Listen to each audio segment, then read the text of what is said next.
We stayed in that area, we stayed in Champlain.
Oh yeah.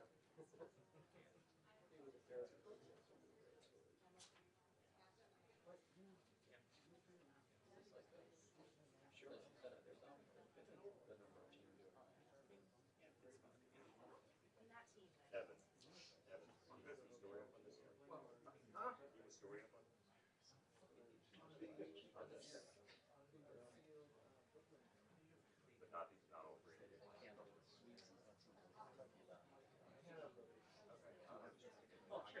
Embargo copy or something.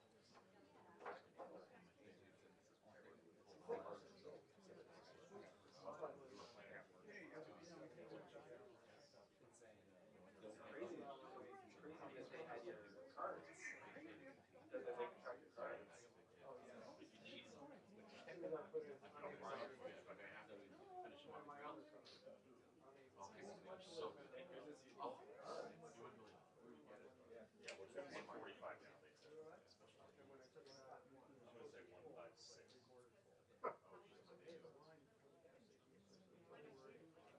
Anyone else want to go to the election here? Come on. Was it stiff? Nice. Oh, yeah, that's so much fun. There you go.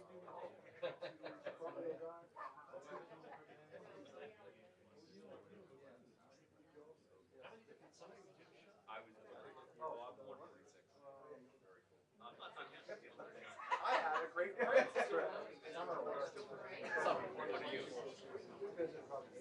Oh, is that one? Like the big stadium. Yeah. Things. Yeah. When they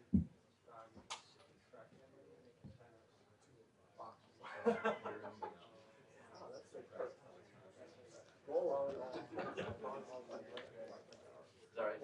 There's not going to be an outcome. Is that right? of course, and they're gonna do the opening ceremonies down. No, down the river. Oh, I was like, Right down. All the matching to be on both. come on, Yeah, I said when they started describing it, it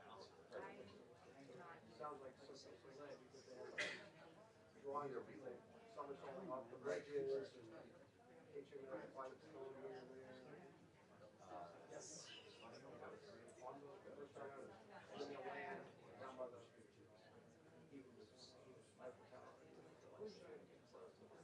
Well, the first boat, we don't shut up with the ones that.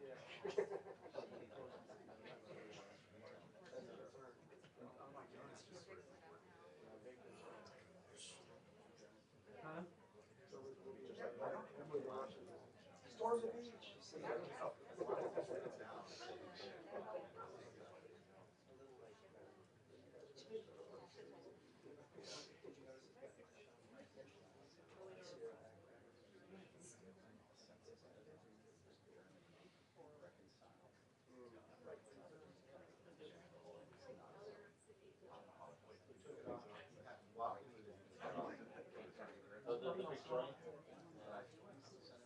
Oh, they were all like,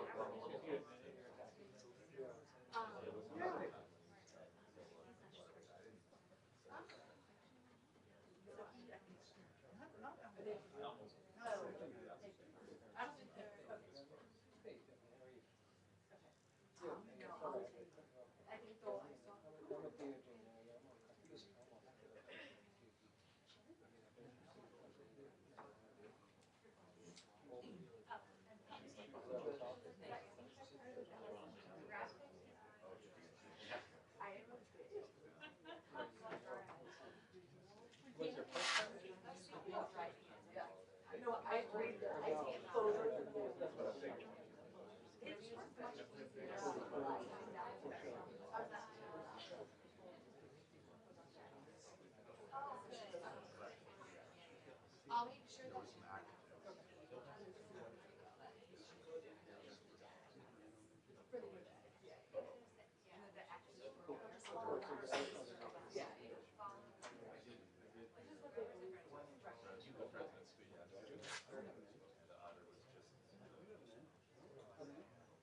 these are all my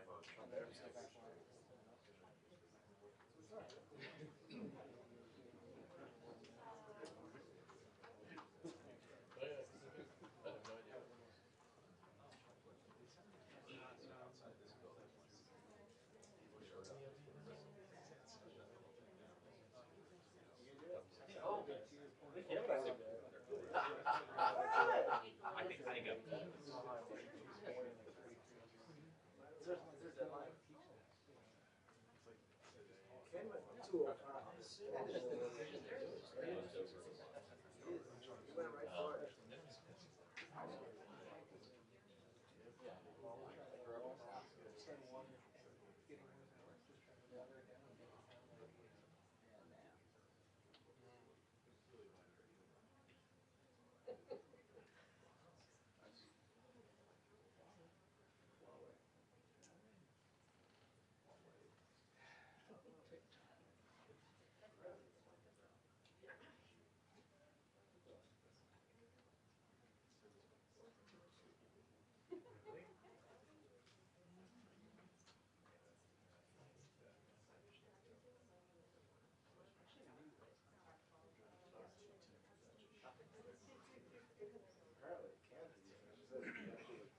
really good.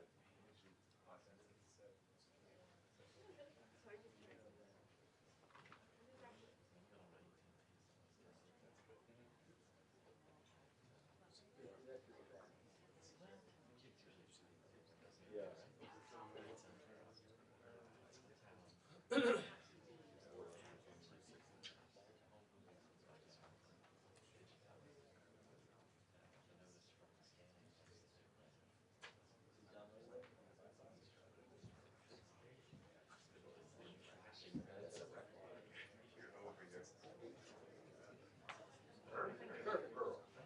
It's bothering me.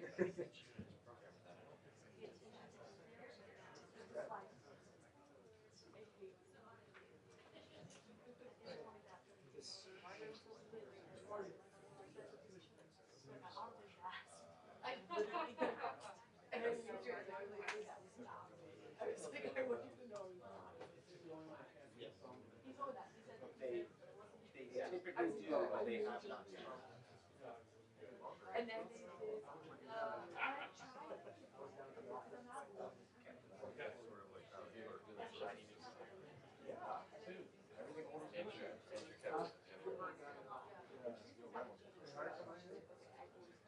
Yeah. Yeah. They brought back. He's got a room with Michael Reynolds. that's the easiest Christmas, just always, but how I think of it, is that when you're with the children, or so like left or right, yeah, that we order, that was like a state flag, that was seriously, he doesn't look right, it was like, oh, that's not right, it's such a, I think that way, It's kind of a weird thing, it's not up to him. It's up to you. Why would they? So they wanted to. was that in here, the thing about,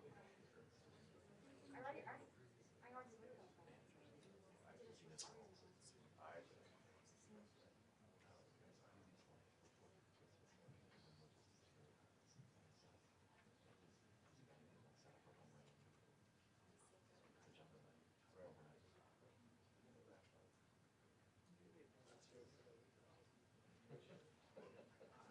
Toss is probably good. Toss is probably good.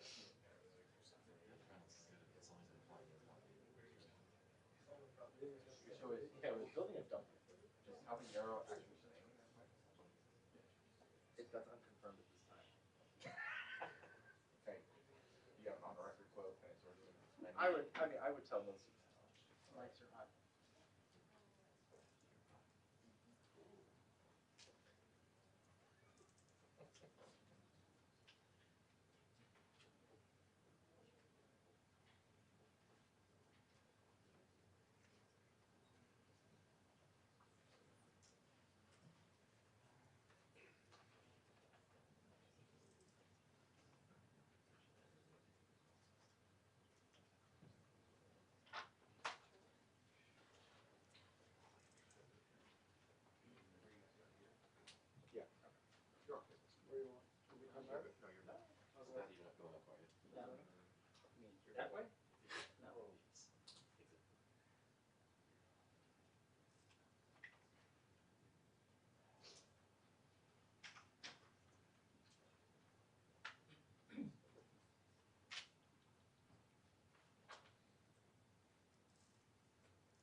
201s. Who has 201s? You have 201? Going, going. 151. I had one five one. I had one five one. You have I'm 151. not getting any email. You have 201. All right. Last thing I saw, the price is right. No, it's not. They don't know what to start.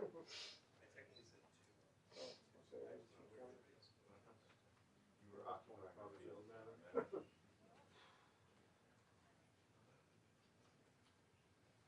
Your call.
Can't use those cameras after 5 p.m. on the weekend. They do have noise ordinance there, right? Why stay in front of all?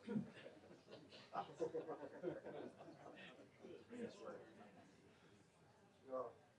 Need those loud shutters out there to warn the cows that you're coming. Don't leave the dog running in the woods anymore. Doesn't hunt, just take a Nikon with you.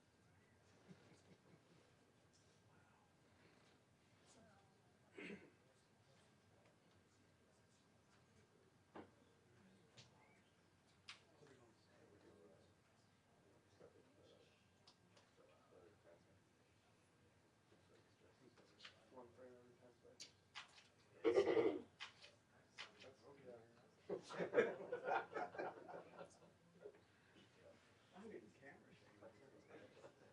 Bullying. Adult bullying.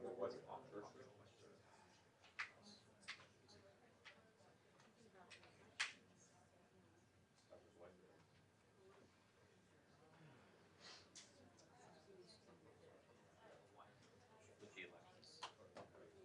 You mean like date night for something? If there's gonna be like.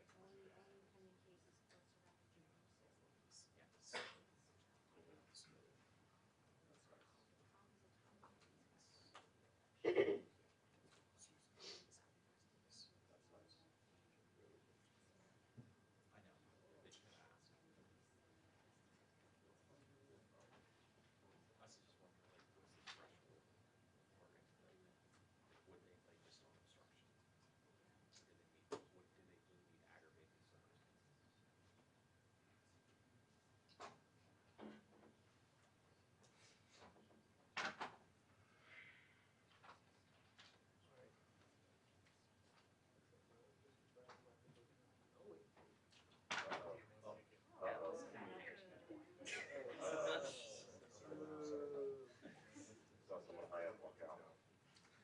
I'll leave, it's fine. Better for you.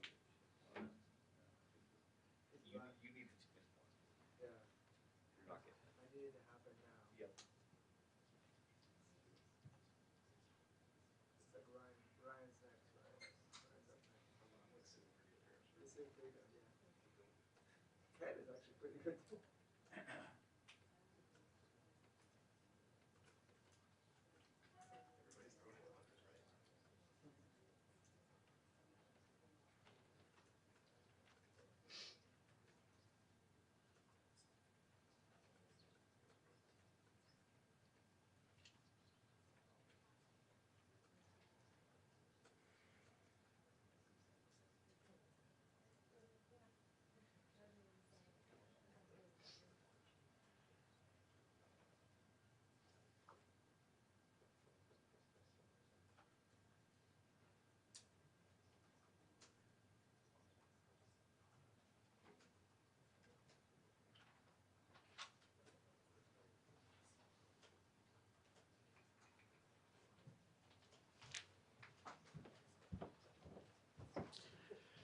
Good afternoon. This is your 2-minute warning. Attorney General Merrick Garland, Deputy Attorney General Lisa Monaco, FBI Director Christopher Wray, and Assistant Attorney General for National Security Matthew Olson will deliver remarks. Also here on the stage will be Assistant Attorney General for the Eastern District of New York, Alexander Solomon, as well as Assistant Attorney General, Assistant U.S. Attorney for the District of New Jersey, Branton Day. Thank you.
Good afternoon.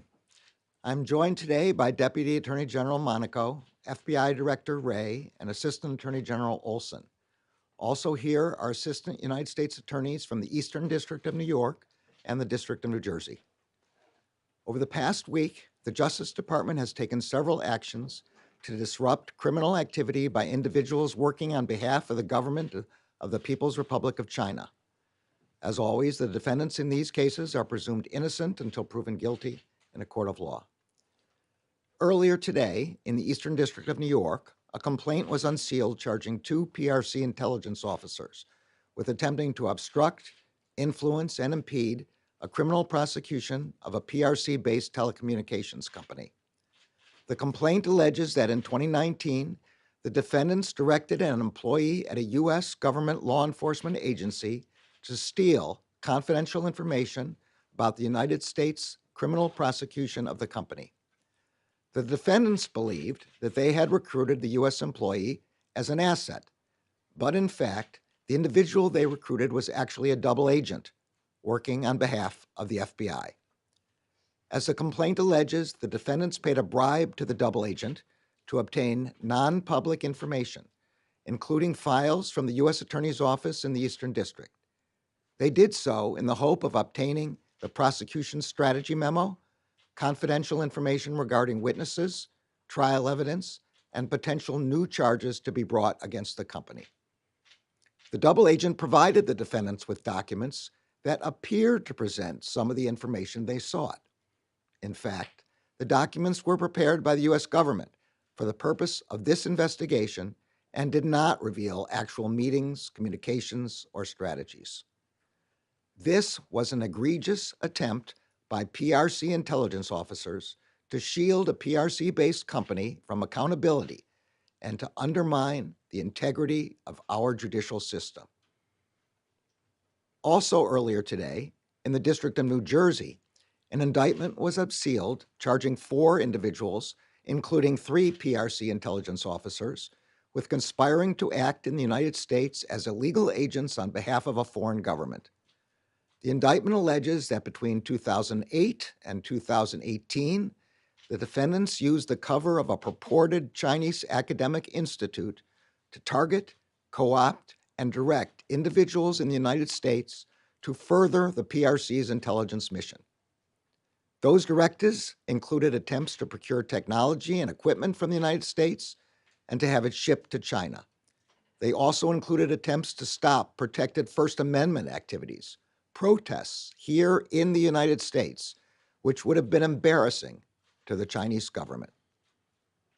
Separately, in the Eastern District of New York, the Justice Department charged 7 individuals who were working on behalf of the PRC with engaging in a multi-year campaign of threats and harassment to force a U.S. resident to return to China.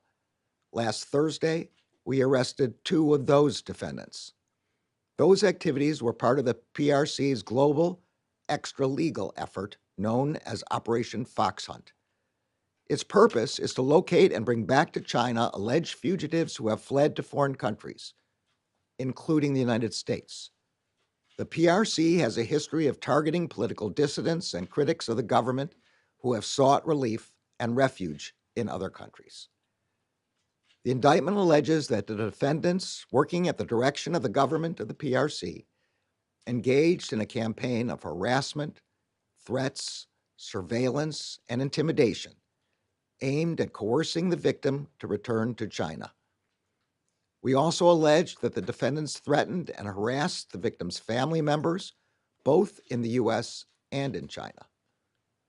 The PRC government forced the victim's nephew to travel from China to the United States to convey the PRC's threats to the victim's son. The defendants threatened the victim, saying that, quote, coming back and turning herself in is the only way out. They showed up at the home of the victim's son in New York. They filed frivolous lawsuits against the victim and his son and said it would be, quote, endless misery for the defendant and son to defend themselves. And they made clear that their harassment would not stop until the victim returned to China. As these cases demonstrate, the government of China sought to interfere with the rights and freedoms of individuals in the United States and to undermine our judicial system that protects those rights. They did not succeed. The Justice Department will not tolerate attempts by any foreign power to undermine the rule of law upon which our democracy is based.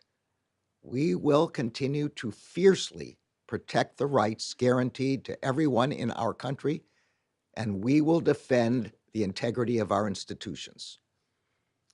Before I turn the podium over to Deputy Attorney General Monaco, I want to recognize the FBI, the National Security Division, and the U.S. Attorney's offices for their extraordinary work on these cases. Now, Deputy Attorney General Monaco. Good afternoon, and thank you, Mr. Attorney General. The Department of Justice will not tolerate threats from a foreign power to the rights of Americans or to our nation's institutions. As the Attorney General has laid out, the cases unsealed today take place against a backdrop of malign activity from the People's Republic of China that includes espionage, harassment, obstruction of our justice system, and unceasing efforts to steal sensitive U.S. technology. In the words of our intelligence community, China seeks to be a major power on the world stage and to challenge the United States in multiple arenas. Today's cases make clear that Chinese agents will not hesitate to break the law and to violate international norms in the process. 2 of those cases, in particular, show the lengths they are willing to go in pursuit of unfair advantage. But the defendants charged today met their match in the agents, analysts, and prosecutors of the Department of Justice. According to one indictment unsealed today, 2 intelligence officers attempted, through bribery and espionage, to obstruct the federal criminal prosecution of a global telecommunications company headquartered in the PRC. The defendants attempted to bribe someone they believed was an insider to steal the prosecutor's playbook, including who the prosecutors were meeting with and what they would argue in court, all so that the company could unlawfully gain an edge and undermine the government's case. But the insider flipped the script on the defendants by working not for them, but for Team America. The defendants' desperate efforts to sabotage this prosecution expose the PRC's government's commitment to tilting the playing field in favor of Chinese corporations abroad. Far from accepting the rule of law, PRC agents sought to use bribes to help the Chinese company obstruct and evade it. This case exposes the interconnection between PRC intelligence officers and Chinese companies, and it demonstrates once again why such companies, especially in the telecommunications industry, shouldn't be trusted to securely handle our sensitive personal data and communications. In another matter announced today, individuals associated with the Chinese government allegedly continued its relentless campaign to gain access to our technology, recruit agents, and attempt to stifle the free exchange of ideas. According to the indictment, over a 10-year period, the defendants and others used a fake think tank to try to recruit a former federal law enforcement and state homeland security official and others through a variety of means, including with all expense-paid trips to China. In each case, though, the plots failed because the men and women of the Department of Justice defended our institutions and thwarted the persistent threat posed by agents of the PRC. I want to thank the agents, analysts, and prosecutors in all three of these cases for their tireless work on behalf of the American people. And now I'll turn the podium over to FBI Director Wray.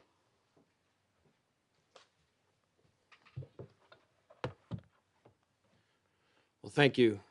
First, let me begin by pointing out that 10 of the 13 charged individuals we're discussing today are Chinese intelligence officers and Chinese government officials. They're charged in 3 different cases that might seem at first glance to be about unrelated issues. However, and this is something that I've been talking about for years now, each of these cases lays bare the Chinese government's flagrant violation of international laws as they work to project their authoritarian view around the world, including within our own borders.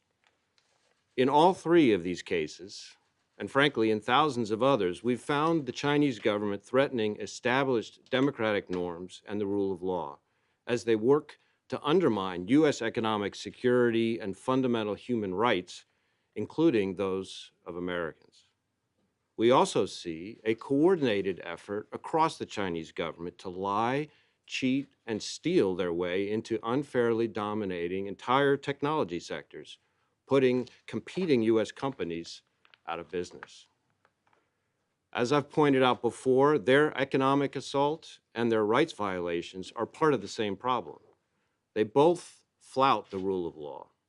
And one of the purposes of the Chinese government's repression is to make it easier to steal our innovation. They try to silence anyone who fights back against their theft, companies, politicians, individuals, just as they try to silence anyone who fights back against their other aggressions. And in our cases today, we've got yet another example, their attempted obstruction of an independent judicial process to give underhanded help to one of their companies accused of breaking our intellectual property laws and deny justice to that company's victims. Since I started as FBI director, I've been repeatedly sounding the alarm about the Chinese government's disregard for fair business practices, for international norms, and for the rule of law. The FBI has been reaching out and warning, and more importantly, helping the communities the Chinese government targets. Businesses of every size and in almost every sector, from agriculture to green tech to semiconductors. the Chinese American community, academia, and state and local governments, and our foreign partners around the world. Today, every one of those partners is awake and alert to that threat in a way that just wasn't always true 5 years ago. And our success bringing more and more partners to this fight highlights something else important. Beijing may think our adherence to the rule of law is a weakness, but they're wrong.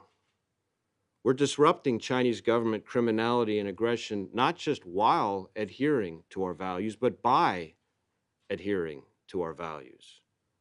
Our democratic and legal processes arm us with weapons that China doesn't have, among others, real partners and allies. And our partnerships help protect the American people every day. Today's cases are no different. We couldn't have accomplished this work without our foreign partners and the U.S. academic community in particular. One reason we've had so much success bringing partners to this fight against the Chinese government's aggression is that they see through Beijing's hypocrisy. For example, they see the type of CCP hypocrisy on display in our Fox Hunt case today, yet another case where the Chinese government officials and co-conspirators mercilessly harassed a naturalized U.S. citizen to try to force him to return to China against his will. They accused the victim in this case of embezzling money, but two of the subjects who targeted him, two of the defendants charged today, are themselves actually involved in a scheme to launder millions of dollars. And as if that weren't enough evidence that the real purpose of their operation was political, they gave their victim a deadline to return by, the 20th CCP Congress earlier this month. They're focused on repression, not law enforcement. But our partners also see the CCP's broader hypocrisy, the fact that while the CCP claims to stand for sovereignty and non-interference in other states' affairs, what the Chinese government actually does is interfere with sovereign governments around the world whenever doing so suits Beijing. Here, interfering with our independent judiciary, violating both our sovereignty and the norms of police conduct to run lawless intimidation campaigns here in our backyard, and corrupting our academic freedom to further their campaign of repression and theft. The FBI is going to continue to say what we mean and mean what we say. So our partners, both here and abroad, many of whom tell us they're battling Chinese aggression themselves, know they can depend on us against the Chinese government and countless other dangers. Finally, let me urge any person or company being targeted or approached by the Chinese government to come to the FBI for help. No American citizen, resident, company, or university should battle this threat alone, and you don't have to. You can report information through your local FBI field office or online at fbi.gov, and know that our quarrel is with the Chinese government, the Chinese Communist Party, not the Chinese people, and certainly not Chinese Americans. I want to congratulate all the FBI special agents, intelligence analysts, and professional staff who have worked on these cases, as well as our partners at CBP and the IRS. I also want to take the opportunity to specifically thank the government employee who played such a critical role in the obstruction of justice case. You know, we employ double agents frequently in our counterintelligence operations against the PRC's services and other foreign threats. And given the nature of that work, we very rarely get a chance to publicly thank them. So I am delighted to have that chance today. Thank you.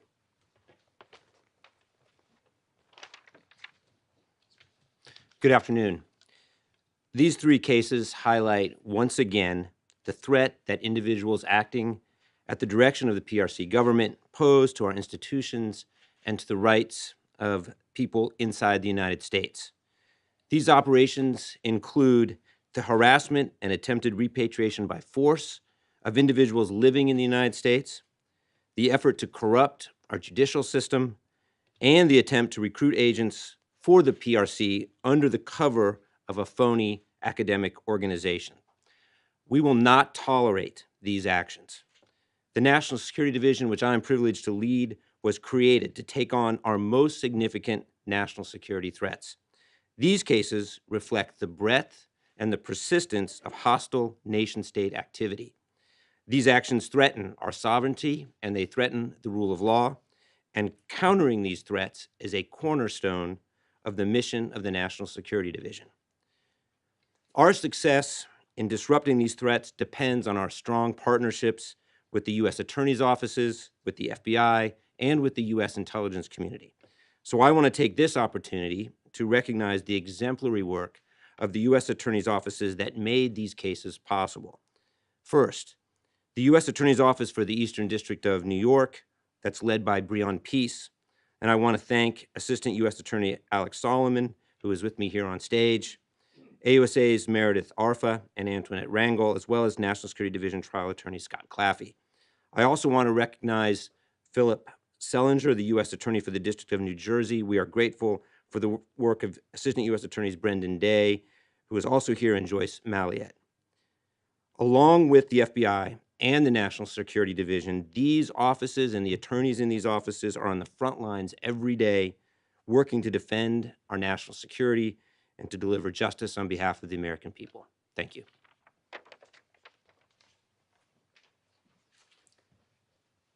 We got everybody? Okay. In that case, we're ready for some questions. Thank you.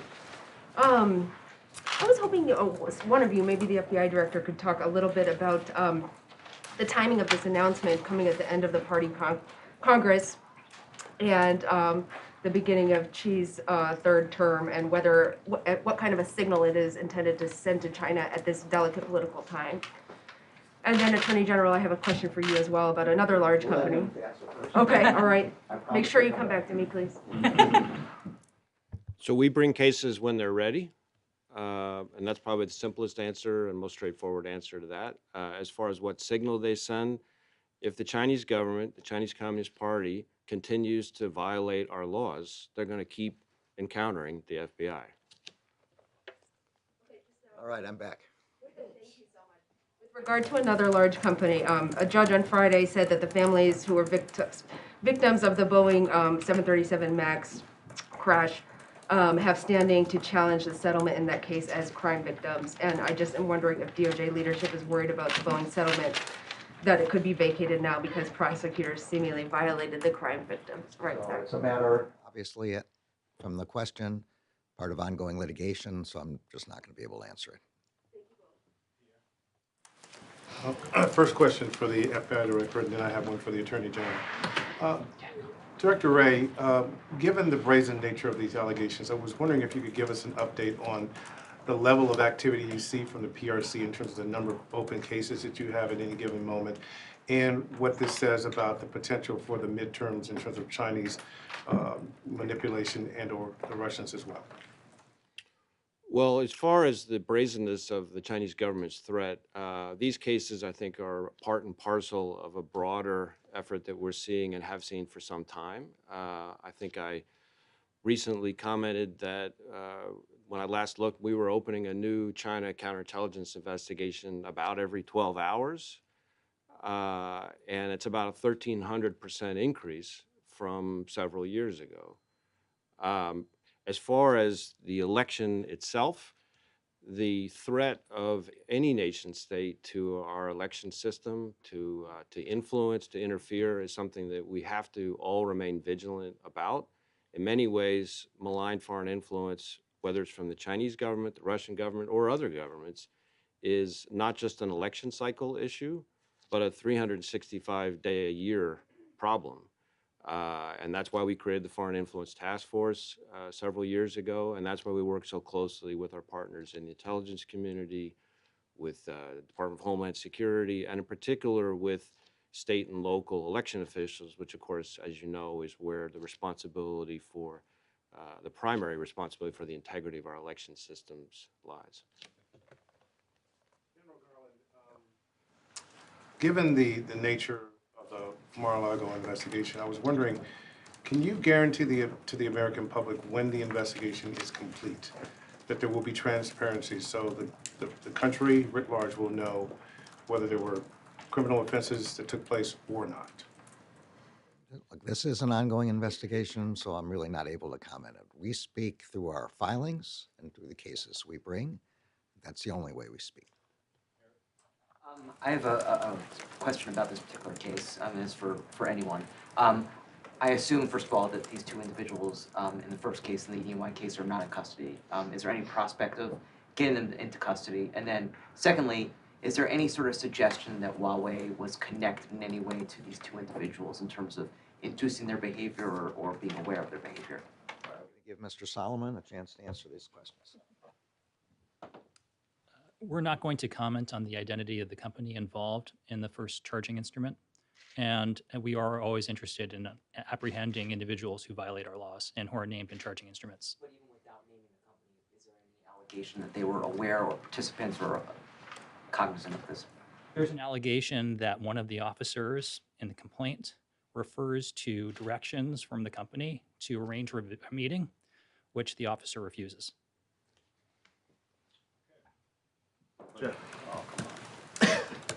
Attorney General Garland, this is midterms related. Have you been 15 days out? We're getting closer. When you start a question like that, you pretty much know what my answer is going to be, don't you? There have been concerns about intimidation,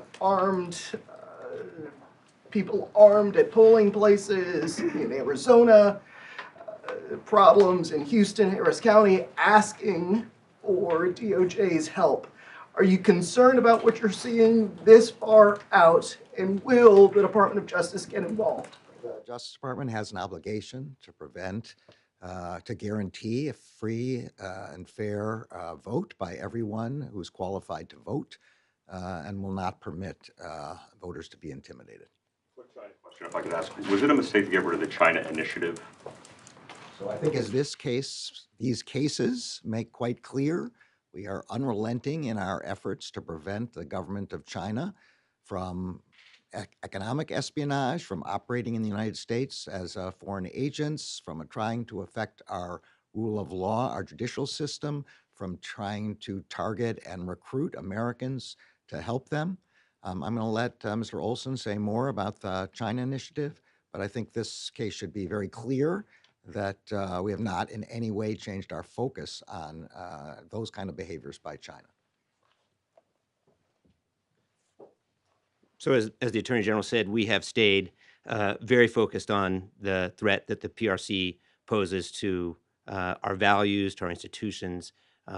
We speak through our cases, and we speak through those cases today. And I think what we are charging today in terms of the range and persistence of the threat we see from the PRC demonstrates that we have remained relentless and focused on that threat, and we will continue to be focused on that threat going forward. You just got rid of it in name, essentially? So we ended the China initiative earlier this year after a lengthy review and adopted a broader strategy focused on the range of threats that we face from a variety of nation states, and that's the strategy we're carrying forward. Thank you. Thanks, everybody. Thank Have you. a good day. Thank you.